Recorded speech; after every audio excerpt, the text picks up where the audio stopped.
আসসালামু আলাইকুম এভরিওয়ান। আজকে আমি যে বিষয়টা নিয়ে কথা বলতে চাই সেটা হচ্ছে হুন্ডি। আজকে চলমান যেই পরিস্থিতি দেশের, এই পরিস্থিতিতে আমাদের যারা প্রবাসী ভাই বোনেরা আছেন তারা এই বিষয়টা নিয়ে অনেকেই কথা বলছেন যে সরকারি চ্যানেলগুলোতে ব্যাংকিং চ্যানেলে টাকা পাঠাবেন না, আপনারা টাকা পাঠাবেন হুন্ডিতে। তো হুন্ডি নিয়ে আজকে আমি কিছু বলতে চাই। হুন্ডি হচ্ছে মোঘল অর্থনীতিতে বিকশিত অপ্রাতিষ্ঠানিক একটি অর্থ লেনদেনের পত্র, যেটা বর্তমানে নীতি বহির্ভূত এবং দেশের আইন ধারা নিষিদ্ধ।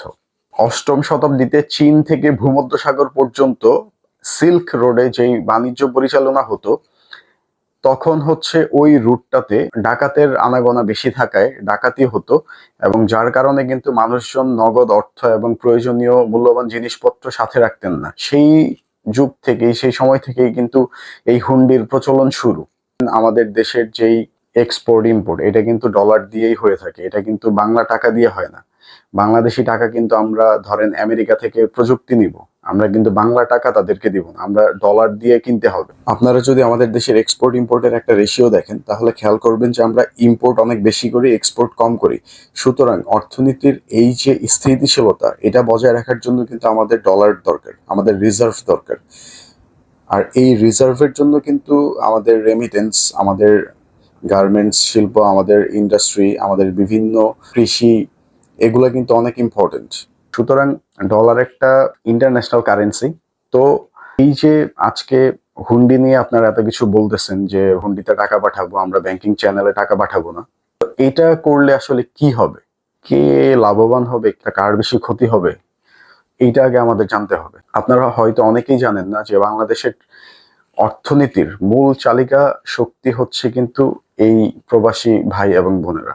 এই আমাদের রেমিটেন্স কিন্তু আমাদের অর্থনীতির মূল চালিকা শক্তি। তারপরে হচ্ছে গার্মেন্টস। গার্মেন্টস হচ্ছে অর্থনীতির একটা বিশাল ভূমিকা পালন করছে, কিন্তু গার্মেন্টস আমরা যেই ইনকামটা হচ্ছে এটা কিন্তু আবার দেশের বাইরেও চলে যাচ্ছে। কারণ আমাদের গার্মেন্টস এর পোশাক তৈরি করতে আমাদের সুতা, এবং সুতা থেকে শুরু করে বিভিন্ন কিছু কেমিক্যাল, এগুলো হচ্ছে আমরা দেশের বাইরে থেকে কিনে আনি। সুতরাং এগুলা কিনতে গিয়েও কিন্তু কিছু ডলার আমাদের চলে যায়। কিন্তু রেমিটেন্স যেটা আসে এটা কিন্তু একদমই পুরাটাই দেশে থাকে। সুতরাং এইটা আমাদের বিশাল একটা শক্তি, রেমিটেন্স। আপনারা যে রেমিটেন্স পাঠান বৈধ চ্যানেলে, ব্যাংকিং চ্যানেলে, এই ডলারগুলো কিন্তু বাংলাদেশ ব্যাংকে এসে জমা হয়, এবং বাংলাদেশ ব্যাংক সহ বাংলাদেশের বিভিন্ন ব্যাংক আপনাদের বাংলাদেশি কারেন্সি দেয়। আর ডলারগুলো সব বাংলাদেশ ব্যাংকে জমা হয়। তখন আমরা যখন বহির্বিশ্ব থেকে কিছু কিনবো, ইম্পোর্ট করব, তখন কিন্তু আমরা এই ডলার ব্যবহার করি। এবং এই ডলারের সাথে কিন্তু আমাদের মুদ্রাস্ফীতির একটা সম্পর্ক, মানে টাকার মান বেড়ে যাওয়া, কমে যাওয়া, আমাদের যে জিনিসপত্র আছে দৈনন্দিন তো প্রয়োজনীয় দ্রব্যাদি, এগুলোর দাম বেড়ে যাওয়া কিন্তু এই ডলারের সাথেই নির্ভরশীল। আপনি ধরেন যে আপনি বৈধ চ্যানেলে রেমিটেন্স পাঠালেন না, অবৈধ চ্যানেলে পাঠালেন, এতে কি কি ক্ষতি হবে আমি বলি আপনাকে।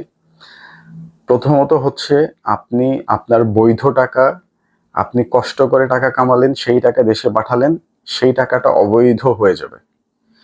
কারণ বাংলাদেশ সরকারের কাছে আপনার টাকার কোনো ডকুমেন্ট নাই, আপনি অবৈধ একটা পথে এই টাকাটা পাঠাইছেন।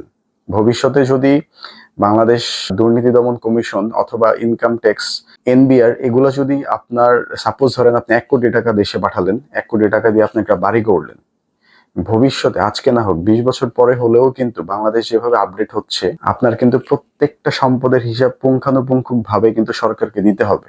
তখন কিন্তু সরকার আপনার কাছ থেকে জানতে চাইবে যে আপনি এই বাড়িটা কিভাবে করছেন, এইটার প্রপার ডকুমেন্ট আপনার কাছে আছে কিনা, তখন কিন্তু আপনি দেখাতে পারবেন না। তো দেখেন, আপনি কিন্তু কষ্ট করে দেশের বাইরে গিয়ে মাথার ঘাম পায়ে ফেলে এই টাকা উপার্জন করলেন, কিন্তু ওই টাকাই হচ্ছে হুন্ডির মাধ্যমে পাঠানোর কারণে এটা অবৈধ হয়ে গেল। এইটা হচ্ছে একটা। আরেকটা হচ্ছে, আপনি ট্যাক্স রিটার্ন যেটা, ওইটা পাচ্ছেন না। ট্যাক্স রিটার্ন যদি না পান, আপনি বিভিন্ন সরকারি সুযোগ সুবিধা পাবেন না। আপনি যদি ব্যাংকের মাধ্যমে রেমিটেন্স না পাঠায় হুন্ডিতে পাঠান, আপনি ব্যাংকের যে সুযোগ সুবিধা আছে, ব্যাংক থেকে ঋণ পাবেন না, ব্যাংকিং ফ্যাসিলিটিস গুলো পাবেন না। কারণ আপনার বৈধ কোনো ইনকাম সোর্স আপনি দেখাতে পারবেন না। এছাড়া আপনি যদি দেশে হুন্ডির মাধ্যমে টাকা পাঠান, এটা কিন্তু অনেকটা অনিরাপদ। অনেক সময় টাকা পায় না, ঝামেলা হয়। হুন্ডি, যার মাধ্যমে হুন্ডি করা হয়, সে প্রতারণা করে, এগুলা হয়ে থাকে। এবং সবচেয়ে বড় ক্ষতিটা আপনি যেটা করলেন, আমাদের দেশের যে সকল সরকারি কর্মকর্তারা দুর্নীতি করে, ঘুষ খেয়ে, দেশের টাকা লুট করে, মানুষের সম্পদ মেরে খেয়ে কোটি কোটি টাকা বানাচ্ছে, তারা কিন্তু এই হুন্ডির মাধ্যমে দেশের টাকা বাইরে পাচার করছে।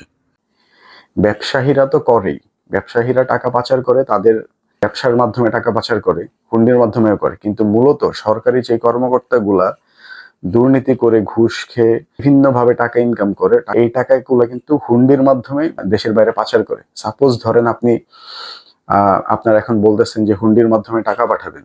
ধরুন আপনি থাকেন হচ্ছে অস্ট্রেলিয়াতে, অস্ট্রেলিয়া থেকে আপনার 100 জন মিলে ওইখানে একজনের কাছে ডলার দিলেন যে আমার বাড়িতে বাংলা টাকা যেন পৌঁছে যায়।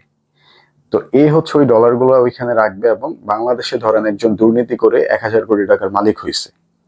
এ কি করবে, আপনার ওই ডলারের এগেনস্টে হচ্ছে বাংলা টাকা আপনার ফ্যামিলি গুলোতে দিবে, এবং ওই যে অস্ট্রেলিয়াতে ডলার, এইটা তার অ্যাকাউন্টে চলে যাবে, এবং সে কিন্তু এইভাবে দেশের টাকাটা পাচার করে ফেললো। আমরা দেশের টাকা যে বলি পাচার করে, এটা কি বাংলা টাকা পাচার করে? না, বাংলা টাকা কিন্তু কখনোই পাচার করে না, করে হচ্ছে ডলার। এবং এইটাই হচ্ছে সবচেয়ে সিগনিফিকেন্ট। আমাদের আজকে মুদ্রাস্ফীতি বলেন, ডলার যখন আমাদের বাংলাদেশ রিজার্ভ কমে যাবে, তখন কিন্তু মুদ্রাস্ফীতি বেড়ে যাবে। তখন বাংলাদেশ সরকার আরো বাংলা টাকা ছাপাবে এবং মার্কেটে ছাড়বে, এবং এই টাকা সরবরাহ হওয়ার কারণে দেশে কিন্তু দ্রব্যমূল্যের দাম অনেক বাড়বে, দেশের বিভিন্ন কিছুর দাম অনেক বেড়ে যাবে, এবং ডলার সংকটের কারণে বিভিন্ন বিল টিল দিতে পারবে না। ব্যবসায়ী যারা আছে এরা কিন্তু বিভিন্ন কিছু কিনতে গেলে চড়া মূল্যে কিনবে, এবং তারা একটা র মেটেরিয়ালস কিনে যখন একটা প্রোডাক্ট তৈরি করবে, অথবা আপনার ধরেন ফুয়েল কিনতেছে, এনে কিন্তু এগুলা বাংলাদেশে বেশি দামে বিক্রি করবে। তখন কিন্তু এটার ভুক্তভোগী হবে সে একদম সাধারণ মানুষ। দেশের একটা শ্রেণীর কাছে কিন্তু অনেক টাকা আছে, এরা কিন্তু সাফার করে না। সাফার করে আপনার আমার মতো যারা নিম্ন আয়ের মানুষ আছে, গরিব মানুষ আছে, মধ্যবিত্ত আছে, যাদের ওইভাবে আয় বাড়ে না, তারা দিন শেষে সাফার করে। সরকার কিন্তু এটার সাফার করবে না, সরকার যেভাবেই হোক এটা ম্যানেজ করবে। আপনি ভাবতেছেন যে এটার কারণে সরকার তাদের ক্ষমতা ছেড়ে দিবে, না, এটা আপনি ভুল। আপনারা যদি হুন্ডির মাধ্যমে টাকা পাঠান, এইটা কিন্তু একমাত্র সাফারার হবে বাংলাদেশের সাধারণ মানুষ। এবং সবকিছুর দাম বাংলাদেশে এমনিই বাড়তি, এবং হুন্ডির মাধ্যমে টাকা পাঠানোর কারণে বাংলাদেশ সরকার যেই রাজস্ব থেকে, যেই ইনকাম থেকে বঞ্চিত হলো, এবং আমাদের রিজার্ভ যে কমলো, এতে কিন্তু বাংলাদেশের প্রত্যেকটা জিনিসের দাম বাড়বে। এবং এতে করে কি হবে, বাংলাদেশ সরকার বিভিন্ন কোম্পানি থেকে, যেমন বিশ্ব ব্যাংক থেকে, বিভিন্ন ব্যাংক থেকে কিন্তু ঋণ নেওয়া শুরু করবে, বিভিন্ন দেশের কাছ থেকে ঋণ নেওয়া শুরু করবে, এবং এই ঋণগুলা কিন্তু আমার এবং আপনার কাছ থেকেই সরকার আদায় করবে বিভিন্নভাবে, ট্যাক্সের মাধ্যমে, বিভিন্নভাবে সরকার আমার আপনার কাছ থেকে এই ঋণগুলা পরিশোধ করবে। প্রত্যেকটা প্রেশার কিন্তু আমার আপনার উপর আসবে। সুতরাং আপনারা যারা বলতেছেন যে হুন্ডির মাধ্যমে টাকা পাঠাবেন, আপনারা সবাই ভেবে চিনতে ডিসিশন নেন। ডিসিশন আপনার। আমি জাস্ট বললাম হুন্ডির মাধ্যমে টাকা পাঠালে কি হয় এবং কি কি হতে পারে। এবং আপনারা সবাই জানেন একটা দেশের অর্থনীতির উপর ডিপেন্ড করে সবকিছু।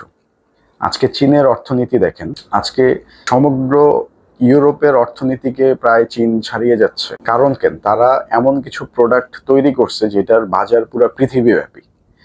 বাংলাদেশ ডলার কখন পাবে? যখন আমরা আমাদের দেশীয়ভাবে এমন কিছু পণ্য তৈরি করব, এমন কিছু জিনিস বানাবো যেটা বহির্বিশ্বের কাছে চাহিদা থাকবে, এবং আমরা ওইগুলা এক্সপোর্ট করব।